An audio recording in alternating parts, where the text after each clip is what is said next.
Hello, it's Ricky back again, and today I want to talk about a few books on the subject of Meissen. A couple of you have asked me what are good books to read. They come in different sizes, of course, different formats. You can get some electronically, but the ones I'm going to show you today are just a cross-section, some of the best, in my opinion, of books on Meissen, and I'm going to split this video into two. Part one is going to be general history of Meissen and different types, and section two will be on different collections of Meissen around Europe. Some still existent, some not, unfortunately. So I'm going to start off with a good general history of Meissen that reads more like a novel, an action novel than anything else. It's full of skullduggery, backstabbing, all kinds of great stuff, and it really does highlight the secretive nature of making Meissen porcelain in the 1720s, 1730s, and trying to stop the spread of information to other manufacturers around Europe, which would result, of course, in competition. So we're going to start off with this one, which is a great read. The Arcanum by Janet Gleason. It's a couple of 100 pages, and it starts off really with the fight to get the origins of porcelain, hard-based porcelain, through alchemy and various other pursuits as well. It is a fantastic read, and I do recommend it. The second one is a bit more specific. It's beautifully illustrated, and it's on Meissen snuff boxes. Of course, Meissen snuff boxes are some of the hardest objects to get hold of. They make the most money. They're like little jewels in themselves, and there are some beautiful examples in this book, Meissen snuff boxes. There we go.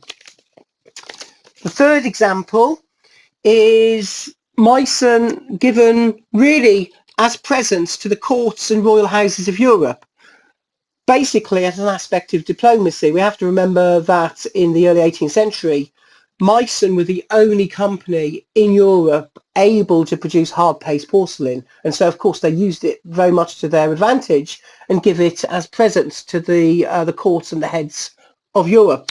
This one is fantastically illustrated, as all of these books are, with loads and loads of lovely examples for you to see as well. Now the next one is in German, so I can't actually read it, but I love the illustrations, and it's a great source for me to have a look at the sources for some of the decoration on Meissen wares at this time. There's volume one, quite a slim volume. You can see there a lovely puce cover there at the top with horsemen, back and seen by the look of it, and the source down below from where that's taken. And the second one is a real beast, as you can see here, several hundred pages, and this goes into real detail. And you can see here, for instance, the painting on the top, very much derived from Watteau, and beneath the source it was taken from, which are largely engravings of the 17th and the 18th century.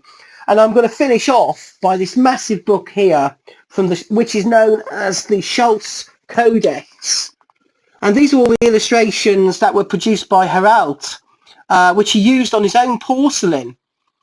And it is a great source, again, if you have his any of his porcelain with the chinoiserie themes.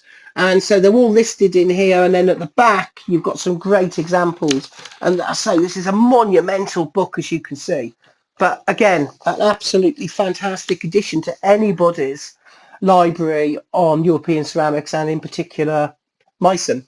So I'm going to follow this up in a few minutes by number two, where we will have a look at books on Meissen from particular European collections. Some still here, some are sadly disappeared. Thank you.